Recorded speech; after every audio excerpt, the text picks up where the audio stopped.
तूफानों की जिद है आंधियां चलाने की, हमें भी जिद है वही हस्तियां बनाने की।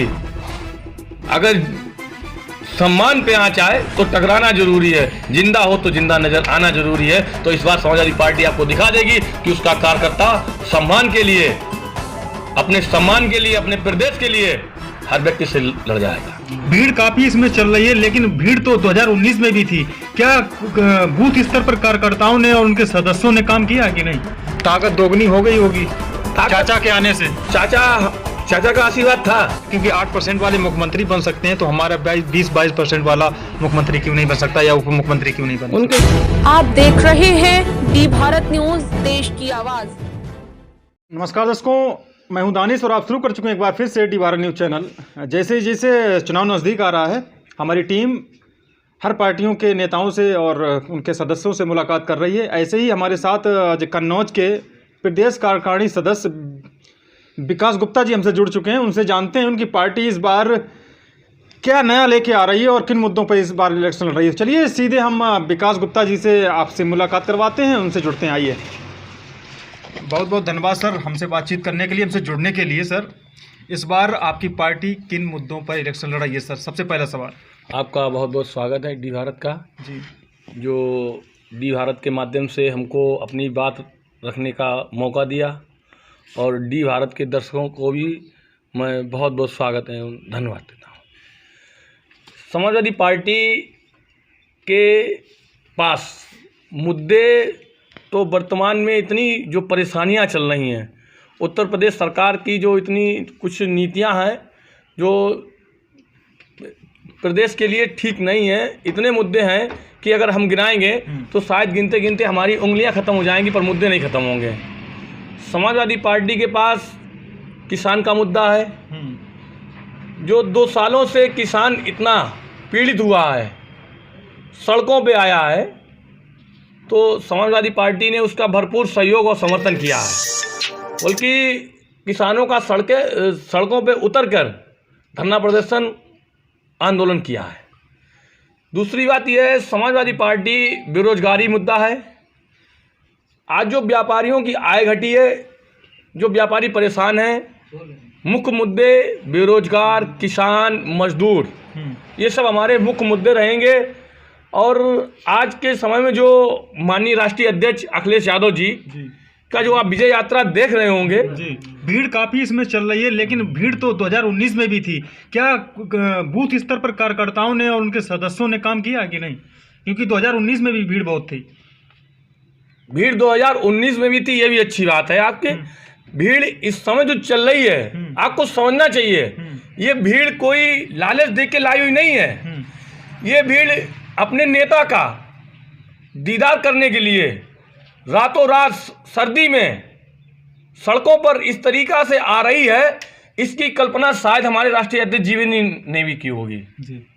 क्योंकि इतनी भीड़, इतना जनसैलाब तो आपने शायद, हमें नहीं लगता पहली बार देखा होगा कभी। जी। और आप जो हमारी बूथ की बात कर रहे हैं, तो हम आपको बता दें, जो हमारी राष्ट्रीय अध्यक्ष जी का पैनल है, जो संगठन है, हमारा संगठन भी बहुत ही जोर शोर से काम कर रहा है।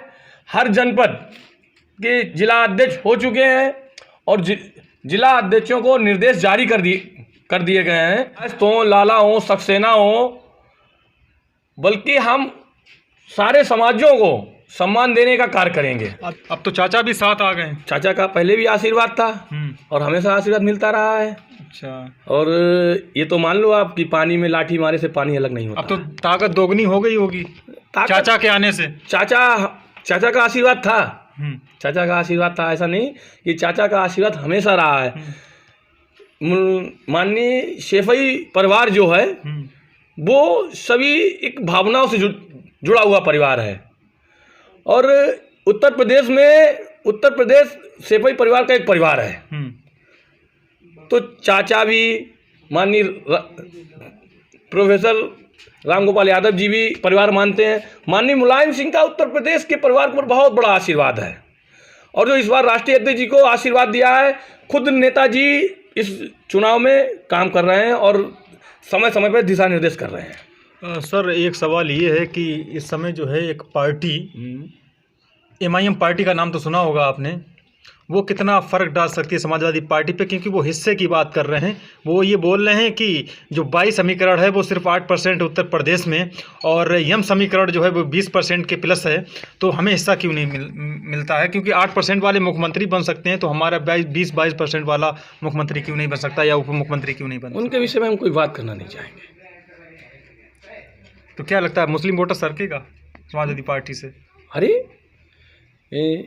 मुस्लिम वोटर, मुस्लिम हमारा भाई है, मुस्लिम हमारे परिवार के एक सदस्य हैं, और आप उन्हें कहते हैं मुस्लिम, वो हमारे भाई हैं, और हमारे भाइयों ने हमेशा साथ दिया है समाजवादी पार्टी का, और हमेशा दिया और देते रहेंगे। और इस बार तो आप देख लीजिए, जनता सड़कों पर है। अच्छा आप बताइए, आपसे एक थोड़ा है, हम नहीं पूछना चाहिए, हम पूछ रहे हैं, इतना विकास कर किसी पार्टी ने कराया हो तो बताओ हमें। कोई आप जो भी हो, कोई 5 काम गिना दें किसी के भी, किसी। लेकिन भाजपा सरकार तो ये कहती थी, कल स्वाति सिंह आई थी तो उनके कार्यकर्ता बोल रहे थे कि उनके पास सिर्फ एक हाईवे के अलावा कुछ नहीं है, वही अपना गिनाते रहते हैं, ऐसे हाईवे हमने 5 बनवा दिए। अच्छा, एक आपको काम गिनाते हैं समाजवादी पार्टी के। अगर लखनऊ से लेकर आगरा तक ड्रीम प्रोजेक्ट माननीय राष्ट्रीय अध्यक्ष जी का 22 महीने में सबसे कम समय में इसको पूरा करके हम तो ये कह सकते हैं कि शेरशाह सूरी के बाद सबसे तेज अगर काम हुआ है तो अखिलेश समाजवादी पार्टी के अखिलेश यादव ने किया था, क्योंकि 22 महीने में बनकर तैयार हो गया था। ग्रैंड ट्रक रोड के बाद ये दूसरा प्रोजेक्ट है। तो इसे आप कम होते, इस रोड का नाम गिनीज बुक में रिकॉर्ड दर्ज है। इतने कम समय में कोई भी हाईवे नहीं बना है, और इतनी सुंदर सड़क, इतनी बेहतरीन सड़क, जिसकी तारीफ पूरे विश्व ने की है, इंटरनेशनल पटल पर इसकी तारीफ हुई है। माननीय राष्ट्रीय अध्यक्ष मुख्यमंत्री जी के कार्यकाल में इतने कम समय में ये सड़क बनकर तैयार हुई है, जो आज जनता के बहुत ही काम आ रही है। कोरोना काल जैसी बीमारी में हमारे हाईवे ने जो काम किया है वो आप उसे सोच नहीं सकते हैं। हमारी एम्बुलेंस 108 जो एम्बुलेंस हमारे माननीय राष्ट्रीय अध्यक्ष जी ने अपनी योजना के समय चलाई थी, इतने कोरोना काल में काम आई है, जिसके कोई हम मतलब उसकी तारीफ तो हमारे कह ही नहीं सकते हैं। चाहे हमारी पुलिस हो, पुलिस की जो गाड़ियाँ दी थी, इतनी अच्छी गाड़ियाँ दी थी कि शायद अब उनका क्या आप सब जानते हैं कितना काम आ रही है। तो अपने यहाँ 3 विधानसभाएं हैं कन्नौज में, कन्नौज से आप प्रॉपर रहने वाले हैं, कन्नौज के, तो कन्नौज के रहने वाले 3 विधानसभाएं हैं आपकी। तो 3 विधानसभाओं में क्या लगता है, 3 विधानसभाओं में समाजवादी पार्टी जीत सकती है या नहीं जीत सकती है? क्योंकि छिबरामऊ विधानसभा से आप बिलोंग करते हैं सर। अभी मंथन चल रहा है कि टिकट किसको दिया जाए। अरविंद सिंह यादव भी हैं दौड़ में और तारिक हुसैन सिद्दीकी भी हैं, तो क्या लगता है आपको? डी भारत के चैनल के माध्यम से मैं बता देना चाहता हूं कि हमारी जो छिबरामऊ विधानसभा है, ये हमेशा ही समाजवादियों का गढ़ रही है, और ये विधानसभा हमेशा समाजवादी नंबर 1 पे गई है। चाहे वो लोकसभा, पिछला लोकसभा चुनाव भी यहाँ से जीत के गए थे समाजवादी पार्टी, और एक बहुत ही बड़ी लहर में भी माननीय हमारी समाजवादी पार्टी का विधायक जीते थे यहाँ से। और पार्टी जिसको भी टिकट देगी वो हम सभी कार्यकर्ताओं का उनका निर्णय सम्मान होगा।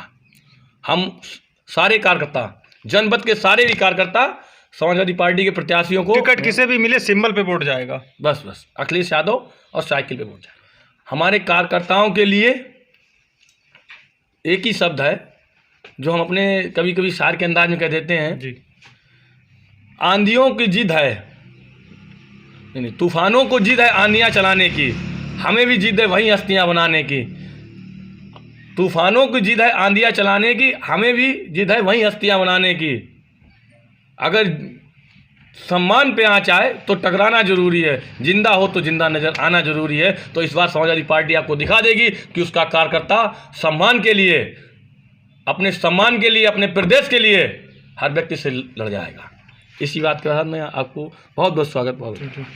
तो ये थे हमारे साथ देवेश गुप्ता जी जो हमसे बातचीत कर रहे थे एक्सक्लूसिव। तो चलिए अगली विधानसभा हम बिल्लौर में चलते हैं, वहाँ जानते हैं जनता का माहौल। तो बने रहिएगा हमारे साथ और देखते रहिए।